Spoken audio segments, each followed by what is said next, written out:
সাপ্লি list প্রকাশের 24 ঘন্টা পরেও ধোঁয়াশা। এপিক নম্বর দিয়ে সার্চ করলেই বিবেচনাধীন, কোনো ভোটার বিবেচনাধীন, কেউ ডিলিটেড। শুভেন্দু অধিকারীর এপিক সার্চ করলে ডিলিটেড, অভিষেকের এপিক সার্চ করলে বিবেচনাধীন। সিইও ওয়েস্ট বেঙ্গল ওয়েবসাইটে সার্চ করলে চূড়ান্ত বিভ্রান্তি চোখে পড়ছে। সাপ্লিমেন্টারি নিয়ে যখন হইচই চলছে গোটা রাজ্য জুড়ে, তখন আজব এক কাণ্ড। ঠিক আজকের রাতে যেটা দেখা যাচ্ছে এখন কমিশনের ওয়েবসাইটে, আমি মানস চট্টোপাধ্যায়, আমি জি 24 ঘন্টায় কর্মরত। আমার নাম গত 28 তারিখের যে চূড়ান্ত তালিকায় বেরিয়েছিল, সেই তালিকায় জলজল করছিল, আমার নাম ছিল। আজ এই মুহূর্তে আমরা কমিশনের যে ওয়েবসাইট সেটি চেক করব।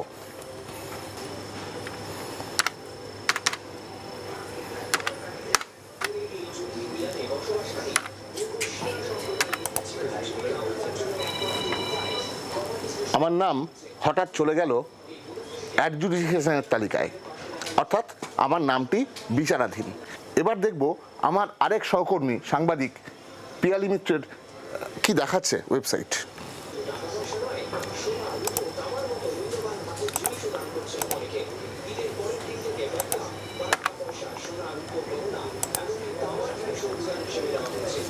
আশ্চর্যজনকভাবে পিয়ালি মিত্রের নামটিও চলে গেছে অ্যাডজুডিকেশনের তালিকায়, অর্থাৎ পিয়ালি মিত্রের নামটিও বিচারাধীন। অদ্ভুত এই আচরণ। আচ্ছা দেখি তো, তৃণমূল সাংসদ অভিষেক বন্দ্যোপাধ্যায়, তার নামটি ঠিক কি অবস্থায় রয়েছে?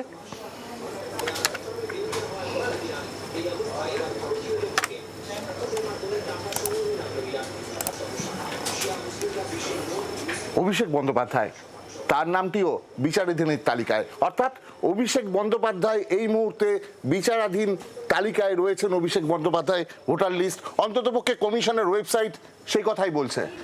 এবার আমরা দেখব শুভেন্দু অধিকারী, রাজ্যের বিরোধী দলনেতা, তিনি কি আদৌ বিচারাধীনের তালিকায়, নাকি তার নামটি রয়েছে ভোটার লিস্টে?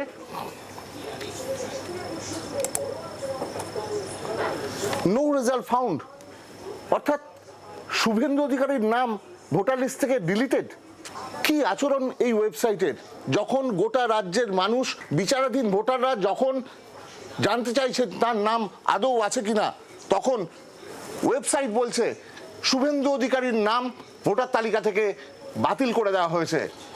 জি 24 ঘন্টার জন্য মানস চট্টোপাধ্যায়, কলকাতা। বাংলার আওয়াজ, বাঙালির আবেগ, জি 24 ঘন্টা।